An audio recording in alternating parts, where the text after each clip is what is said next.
When it comes to tire pressure, 9 out of 10 car owners usually smile and casually say, "It's fine, just the way it should be." But if you ask them what exactly the right pressure is, that smile quickly turns into confusion, hesitation, or even frustration. Because the truth is, only 1 out of those 10 actually knows. Hey everyone, welcome to the NRG Speed Channel. Today, my friends, we're going to bring some order to the chaos and break down everything you need to know about tire pressure. I'll cover what most tire shops won't tell you, go through key rules and tips you should always follow, and highlight the most common mistakes drivers make. And that's not all. Stick around till the end for a bonus. I'll reveal some unexpected reasons why your tires might keep losing air. Let's go. So, let's start with the basics. What exactly is tire pressure? Simply put, it refers to the amount of air inside your tires, measured in kilograms per square centimeter. In other words, how many kilograms of air are pressing down on each square centimeter of the tire's surface. This is measured using a special tool called a pressure gauge. You should check your tire pressure at least once a month, and ideally more often,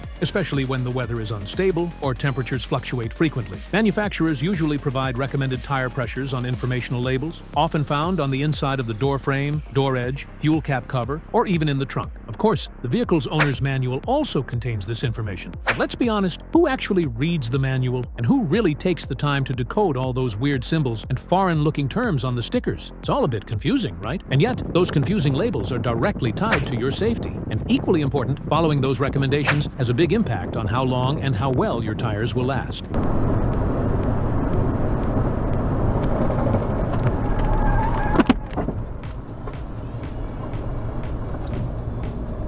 Now let's talk about safety. The way your tires are inflated affects more than just comfort, and honestly, comfort should be the last thing on your mind. What matters most is your safety and the safety of everyone else on the road. Both underinflated and overinflated tires are a problem. If your tires are overinflated, the contact patch, the area of the tire that touches the road, becomes smaller. And the same thing happens when your tires are underinflated. That reduced contact area can clearly be seen and felt. Poor tire-to-road contact makes it harder for your tires to handle the stress caused by sharp turns, sudden maneuvers, and emergency braking. As a result, your braking distance increases, along with the risk of an accident. Vehicle control and stability decrease, and in critical situations, neglecting proper tire pressure can lead to a blowout while driving, with all the serious consequences that follow. Now that we've covered the safety aspect, let's briefly touch on how incorrect tire pressure affects tire lifespan. Whether your tires are overinflated or underinflated, you'll end up with uneven wear. Of course, driving on overinflated tires also means reduced comfort, and your suspension will suffer. On the other hand, underinflated tires significantly increase the risk of damaging your wheel rims. Whichever way you look at it, it all points to one thing: tire pressure must be monitored and kept in line with the manufacturer's recommendations. One more important point: tire pressure has a direct impact on your fuel consumption.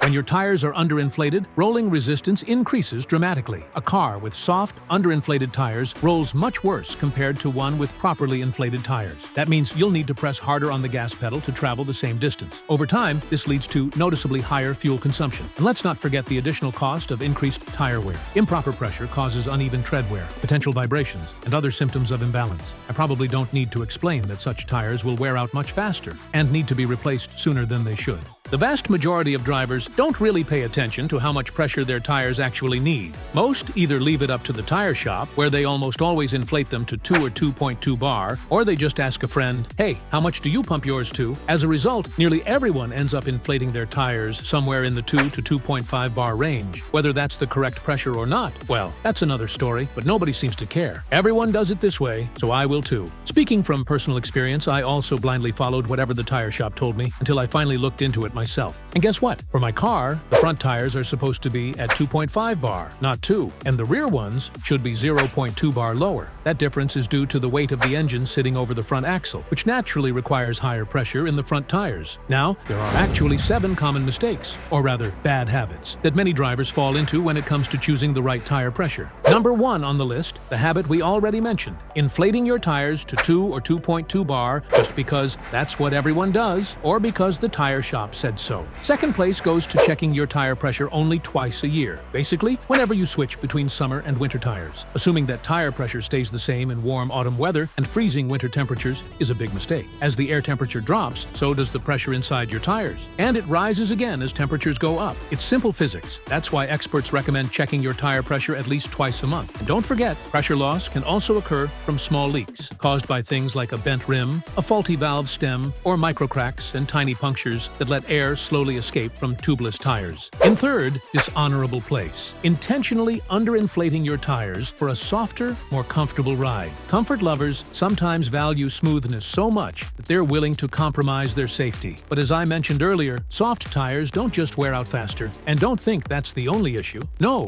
underinflated tires significantly increase braking distance and worsen handling, which can easily lead to accidents. Fourth mistake, going the opposite route and overinflating your tires to save on fuel or to carry heavier loads. Like all extremes, this one comes with its own set of consequences. Overinflating reduces the tire's contact patch with the road, which once again increases braking distance. In winter, overinflated tires reduce traction and make your car harder to control. They also wear unevenly, especially down the center of the tread. Fifth place belongs to those who inflate by eye. Yes, there's a special category of drivers who don't believe in using rulers, measuring tools, pressure gauges, or torque wrenches. Heaven forbid. These folks inflate their tires by feel, assuming their experience and intuition are enough to get it right. Well, to each their own. If you enjoy your car pulling to one side or your tires wearing unevenly, go ahead. But without a proper gauge, every tire on your car is likely running at a different pressure. And that's arguably the most dangerous thing on this list. Each tire will have a different contact patch, which means they'll all behave differently during braking.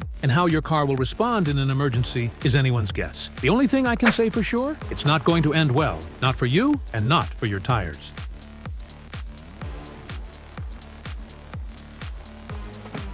Sixth on the list, ignoring tire pressure when the vehicle is overloaded. Extra or excessive weight in the cabin, pulling a trailer, or carrying heavy loads means your tires need more pressure. And this is actually noted on the informational labels. You know, those ones most people have never even looked at. I strongly advise not ignoring these recommendations. When your car is under extra load, take a moment to inflate your tires by an additional 0.2 to 0.3 bar, or more, depending on how much weight you're carrying. And finally, number 7, thinking that pound per square inch, atmosphere, bar, kilopascal, and megapascal are all the same. Spoiler alert, they're not. These are different units of pressure, and mixing them up can lead to serious mistakes. So before you start inflating your tires, make sure you know which unit your gauge is using. A tire inflated to 2.5 psi versus 2.5 bar will behave very differently, and not in a good way. Be mindful of these details. They could save you money or even prevent an accident. What's the best type of tire pressure gauge to use? There are several kinds of pressure gauges. The most common types include analog dial gauges, which use a pressure spring, stick-type mechanical gauges, which operate with a cylindrical spring, and digital gauges,